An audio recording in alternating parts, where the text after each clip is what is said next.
안녕하세요. 네, 안녕하세요. 반갑습니다. 반갑습니다, 원장님. 네, 반갑습니다. 오늘 날씨가 엄청 좋으네요. 그러네요. 뭔가 청명한 느낌이 드는데요. 오늘 날씨도 막 파랗고, 하늘도. 음. 이 바닷가 가면 진짜 예쁘겠는데. 그렇겠네요. 바닷가에 가서 고기 한 번 또 구워 먹어야 되는데. 그죠? 그렇죠.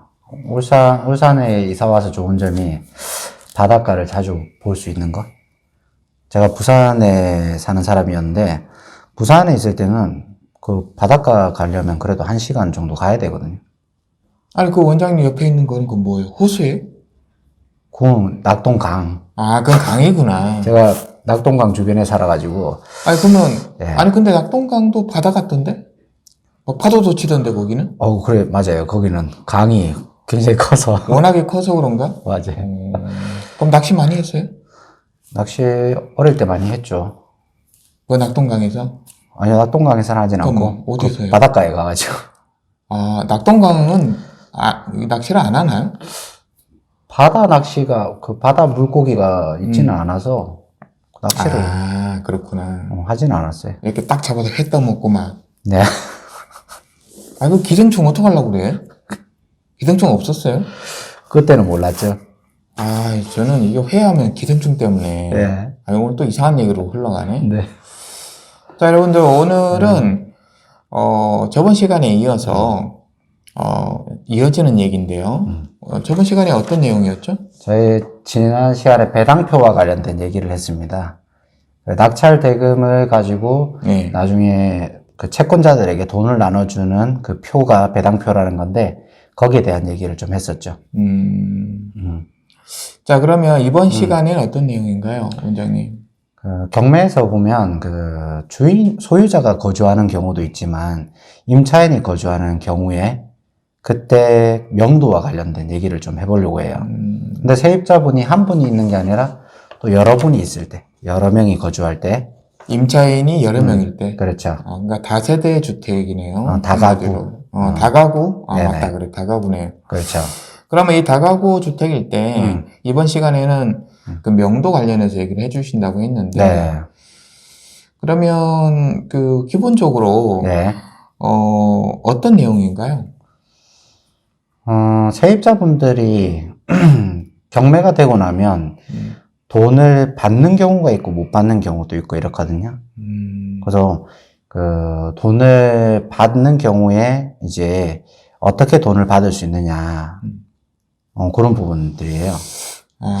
그러니까 명도를 쉽게 말하면 이제 낙찰자는 명도를 해야 되고, 그렇죠. 임차인들은 돈을 받아서 나가야 되는 그렇죠. 그런 경우죠. 그렇죠. 그럼 이제 여기에서 돈을 받기 위해서 저번 시간에 우리가 신청을 해야 된다. 그렇죠. 세입자분들이. 지급 신청을. 네네. 그렇죠. 임차인들이. 네. 그리고 기간 안에 못했을 때에는 나중에 낙찰자와 합의를 해야 된다. 그렇죠. 이렇게 됐었죠. 네네.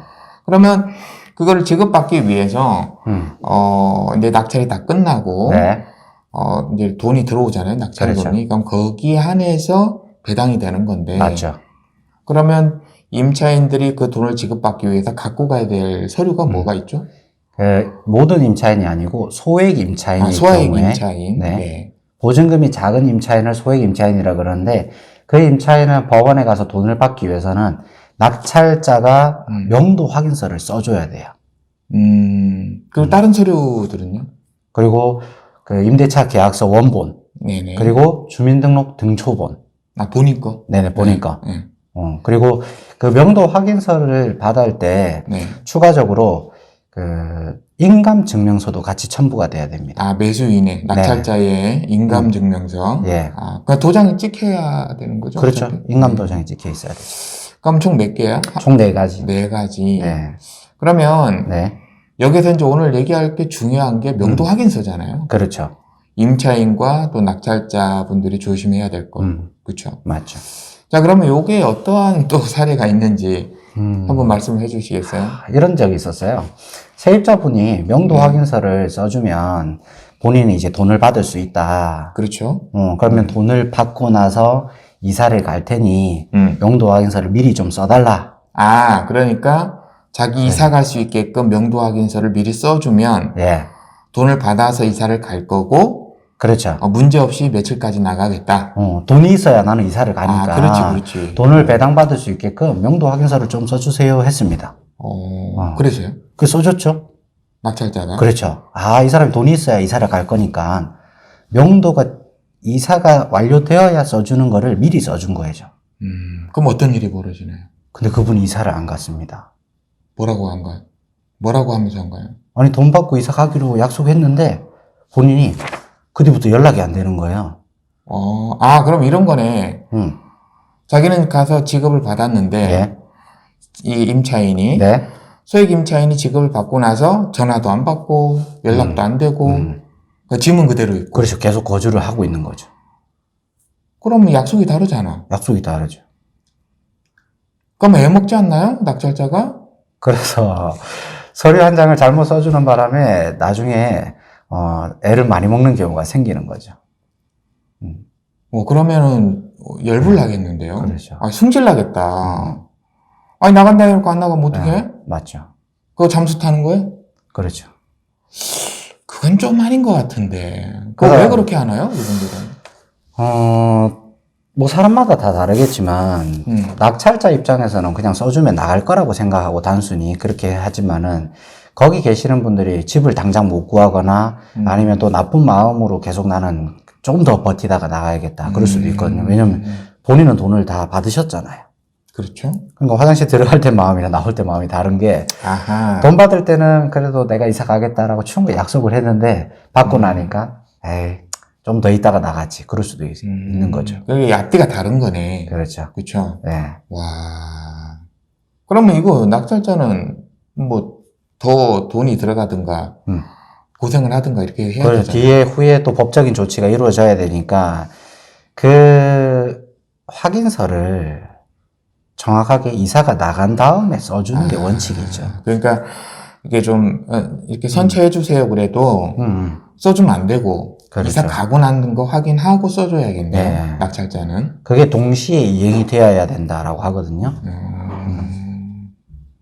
그러니까 이삿짐 다 싸고 출발할 때 그때 그렇죠. 줘야 되네. 그렇죠. 명도 확인서를. 그렇죠. 그죠. 근데 사람이 마음이 약해서 보통은 돈이 없기 때문에 돈을 받기 위해서 먼저 써달라고 많이 하세요.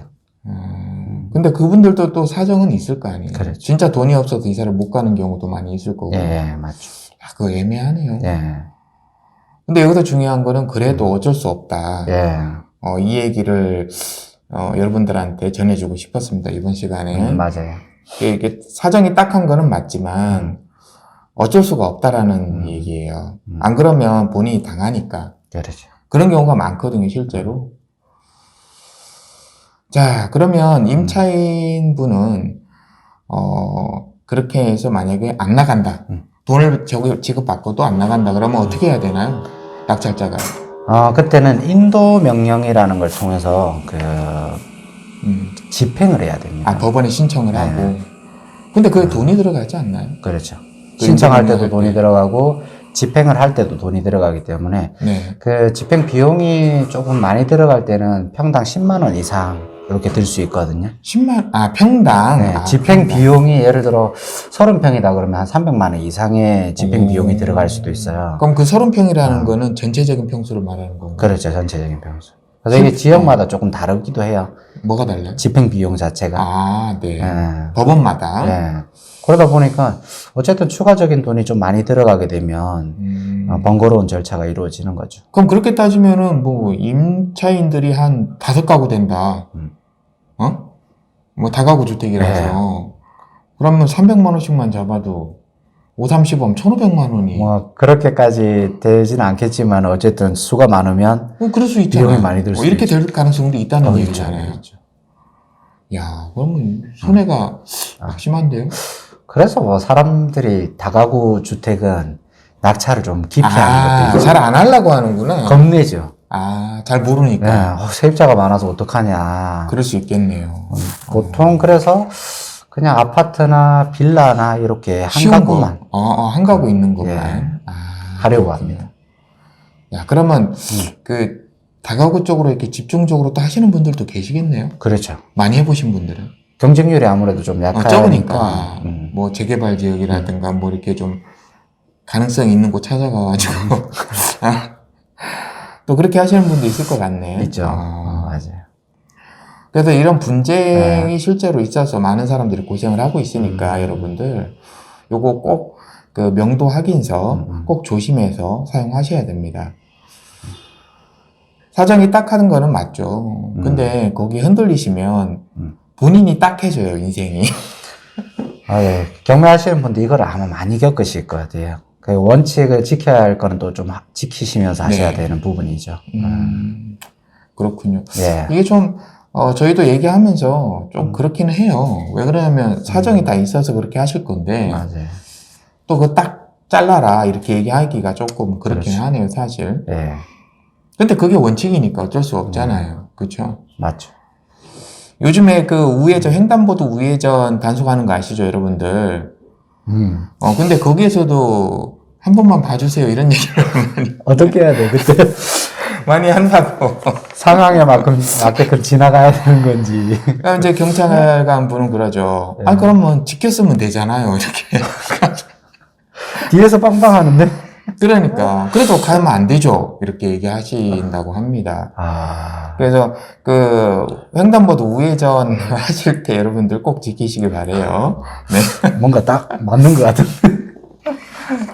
어쨌든 뭐 네. 지켜야 될 거는 지켜야 된다. 그래야 힘든 일이 안 생긴다. 이렇게 보시면 될 것 같습니다. 그래서 이번 시간에 명도 확인서 요거 하나만 잘 알고 계셔도 여러분들 뭐 겁낼 필요가 없지 않나. 이렇게 또 생각을 해봅니다. 네.